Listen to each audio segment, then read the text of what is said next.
আসসালামু আলাইকুম ওয়া রাহমাতুল্লাহি ওয়া বারাকাতুহু। ইন্নাল হামদালিল্লাহি ওয়াহদা ওয়াসসালাতু ওয়াসসালামু আলা মান লা নাবিয়্যা বা'দা। যাবতীয় হামদ ও তারিফ প্রশংসা আল্লাহ সুবহানাহু ওয়া তাআলার জন্য, যার অশেষ রহমতে আমরা কয়েকটি সিয়াম ব্রত পালন করতে সক্ষম হয়েছি। আল্লাহ সুবহানাহু ওয়া তাআলা আমাদের সবার উপরে যে রহম এবং দয়া করেছেন, তার জন্য শুকরিয়া আদায় করছি আলহামদুলিল্লাহ। যে আল্লাহ সুবহানাহু তাআলা আপনাকে এবং আমাকে সিয়াম ব্রত পালন করার সুযোগ করে দিয়েছেন, দয়া করেছেন, সে আল্লাহ সুবহানাহু তাআলার দরবারে শুকরিয়া আদায় করছি আলহামদুলিল্লাহ। অতঃপর দরুদ এবং সালাম বর্ষিত হোক তার প্রিয় হাবিব মুহাম্মদ সাল্লাল্লাহু আলাইহি সাল্লামের উপর। সম্মানিত উপস্থিতি, বলতে চাচ্ছিলাম যে আমরা রমাদানুল মুবারকে, রমজান মাসে প্রত্যেকটা সৎ কাজ আমরা যেন নবী মুহাম্মদ সাল্লাল্লাহু আলাইহি সাল্লামের পথ পন্থা অনুযায়ী হয়, সেদিকে আমরা যথাযথভাবে সতর্ক থাকব, যেন মুহাম্মদ সাল্লাল্লাহু আলাইহি সাল্লামের পদ্ধতি ব্যতীত অন্য কোনো পদ্ধতিতে না হয়। আসুন আমাদের প্রত্যেকটা সিয়াম এবং সৎ কাজ আল্লাহ সুবহানাহু তাআলা কবুল করে নেন, আল্লাহুম্মা আমিন। বলছিলাম, অবশ্যই যে বা যারা সিয়াম ব্রত পালন করছেন, অবশ্যই সেই সিয়ামের পূর্বে দু একটি দোয়া রয়েছে এবং শেষেও দোয়া রয়েছে। যখন আমরা ইফতার করব, ঠিক সেই সময় আল্লাহ সুবহানাহু তাআলার নামেই ইফতার শুরু করব। মুহাম্মদ সাল্লাল্লাহু আলাইহি সাল্লাম বলছেন, যখন তোমরা খাদ্য খাবে, পানীয় খাবে, তখন বিসমিল্লাহ, আল্লাহ সুবহানাহু তাআলার নামে শুরু করছি। যে আমি যখন ইফতার করব, অবশ্যই বিসমিল্লাহ বলবো। বলছিলাম, অবশ্যই সায়েম যা দ্বারা সেই সিয়ামকে ভঙ্গ করে, ছেড়ে দেয়, সেটাই হলো ইফতার। অর্থাৎ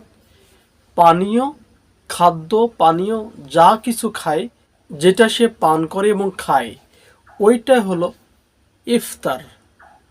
সেই ইফতারের পূর্বে আপনি এই দুয়াই বলবো, বিসমিল্লাহ, আমি আল্লাহর নামে শুরু করছি আল্লাহ সুবহানাহু তাআলার নামে।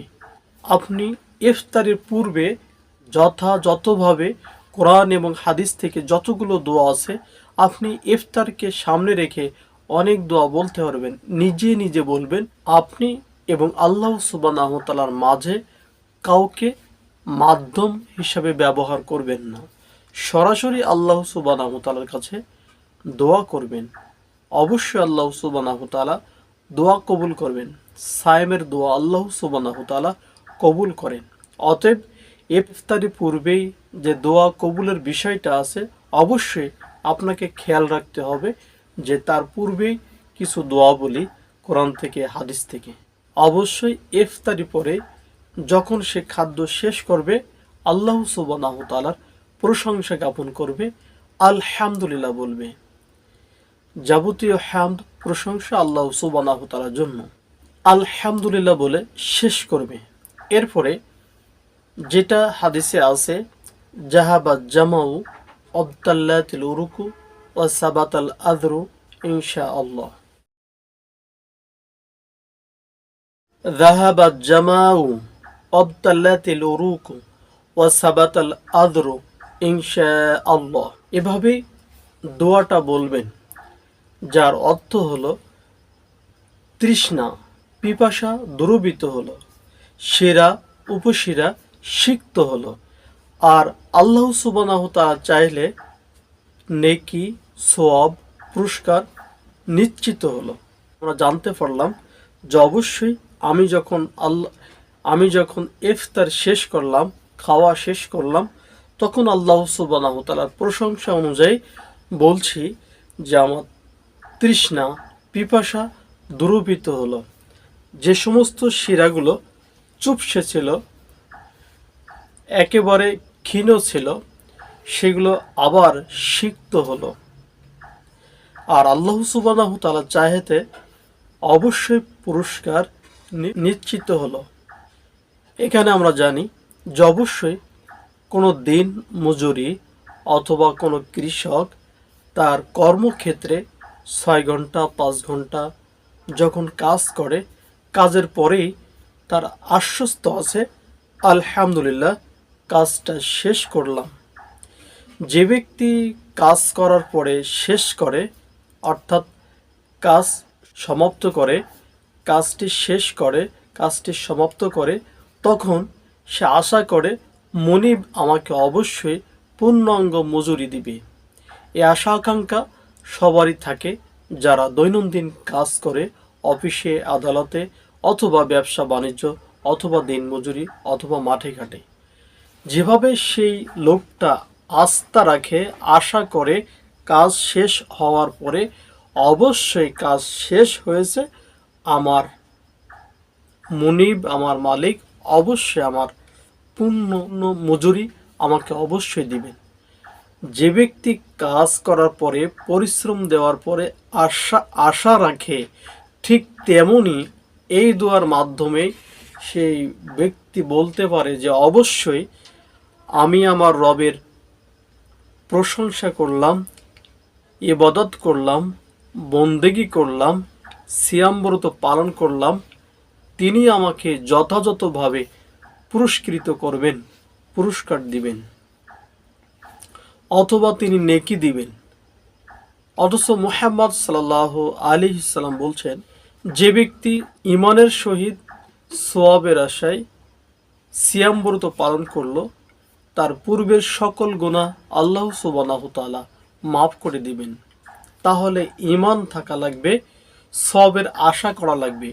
অবশ্যই সওয়াবের সহিত যদি আমরা এখানেই সিয়াম ব্রত পালন করি, অবশ্যই আল্লাহ সুবহানাহু তাআলা ওই ব্যক্তির সায়েমের প্রতিদান, পুরস্কার তিনি স্বহস্তে দিবেন। তাহলে অবশ্যই ঈমানের সহিত সওয়াবের আশায় আমাকে আপনাকে সিয়াম ব্রত পালন করতে হবে। তাহলে আল্লাহ সুবহানাহু তাআলা আপনার আমার পূর্বের গুনাহ আল্লাহ সুবহানাহু তাআলা মাফ করে দিবেন। সেজন্য আমরা চেষ্টা করব সিয়ামগুলো সুন্দর হয়, যেন সঠিকভাবে আমরা পালন করতে পারি। আল্লাহ সুবহানাহু তাআলা সে তৌফিক দান করুন। আমরা অনেকেই এই দোয়াটা পারি না, চেষ্টা করবেন মুখস্থ করার জন্য।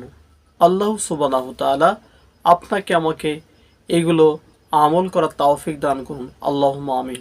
বলছিলাম আরেকটি দোয়া, সেটা আমরা সকালে সন্ধ্যায় গোটা রমজান মাস জুড়েই আমরা বলতে পারি। এমনকি লাইলাতুল কদরে আমরা বেশি বেশি আবৃত্তি করতে পারি, পাঠ করতে পারি, আমল করতে পারি। যেটা আমরা লাইলাতুল কদরের দোয়া বলে জানি, সেটা হলো আল্লাহুম্মা ইন্নাকা আফুউন তুহিব্বুল আফওয়া ফাফু আন্নি। এভাবেই বলার চেষ্টা করবেন, আল্লাহুম্মা ইন্নাকা আফুউন তুহিব্বুল আফওয়া ফাফু আন্নি। হে আল্লাহ, তুমি ক্ষমাশীল, তুমি ক্ষমা করতে পছন্দ করো, অতএব আমাকে ক্ষমা কর। সায়েম আল্লাহ সুবহানাহু তাআলার কাছে দোয়া করবেন, আল্লাহ সুবহানাহু তাআলা দোয়া কবুল করবেন। আমরা খাওয়ার আগে পরে প্রত্যেকটা দোয়া যেন সুন্দরভাবে করতে পারি, আল্লাহ সুবহানাহু তাআলা সে তৌফিক দান করুন, আল্লাহুম্মা আমিন। আসসালামু আলাইকুম ওয়া রাহমাতুল্লাহ।